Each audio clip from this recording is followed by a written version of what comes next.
Wow, so Soulmate is just another AI movie. Okay, okay. If we're starting on the negatives of this movie, I think my issue with this movie of Soulmate is that the fact that there's so many other movies that's related to AI that's been done better, way better when it comes to robots, AI in general, because it doesn't do anything different that the other movies haven't done already. However, the only thing I can say that it does do differently from what I can remember and from seeing other films related to AI is that it does very much feel like an updated version of AI, what it could do, and like, you know, the whole deepfake stuff. So it includes scenes like that. This movie very much feels like a modern society type of film where it relates to modern society where you have like this sort of ChatGPT type of like app, but the whole film being themed around loneliness. It also exaggerates certain parts about AI and robot, but it's very much still realistic because it's very much something that could happen in the near future, you know, having robots in real life walking around and stuff. It's almost like if you took the other movies from the past, whatever AI movie you think is better, if you take those movies and then literally press update, you have this movie. But it's weird because yeah, you press update, but this movie is even worse though. So it's like, why do we need this for? Why did we need this? And also the actress that plays the robot, I do feel like she's a good actor. Like I don't think she was terrible in this film, but she didn't leave any like lasting impressions in me. Like she didn't really stand out. She just felt very much like a very bland robot. And I feel like in this movie,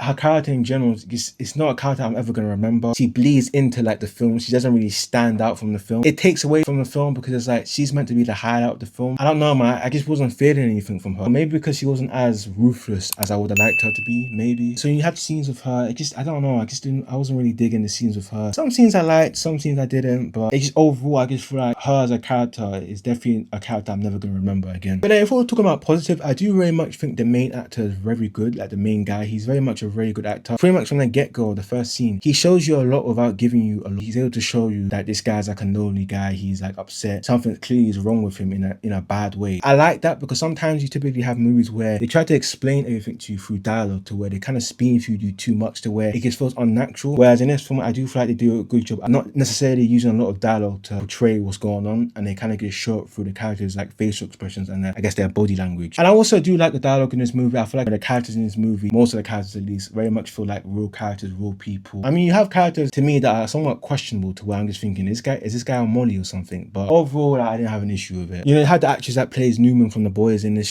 film. She's alright in this film. Like, she doesn't necessarily stand out to me, but she's okay. Like, I feel like she did what she needed to do. I didn't hate her, I didn't love her. She was just kind of like there, if I'm being honest with you. But one thing that's interesting, this movie is very much for like the movie Obsession. You have like the robot who's obsessed with the guy, but there's more to it than that. There's more deeper layers towards the film than just her being obsessed for no reason, you know what I'm saying? So, and yeah, I do feel like the acting in this movie is good. Like, I don't think there was anyone that was like cringy, corny. Like I said, the main guy is definitely the highlight to me. I know the woman's, that the robot lady is supposed to be the highlight. Not really, to be honest. I feel like the main guy, he kind of stole the show for me. I thought the kills were actually somewhat interesting. I thought the kills were like okay, somewhat creative. It was decent for sure, but it wasn't as gruesome as I would have liked it to be. It felt more like them hidden type of ghouls where you don't really see the full effect from the kill, if that makes sense. All in all, it's just another generic AI movie. Robot goes bad, yada yada yada, and yeah, man, nothing else to really say other than that. But anyways, if you like this video, like, comment, subscribe, comment down below. Let me know what you thought about this movie. If you hated it or if you loved it. I cover horror movies every single week, so if you're into that, then hit the subscribe button. Anyways, in a bit, man.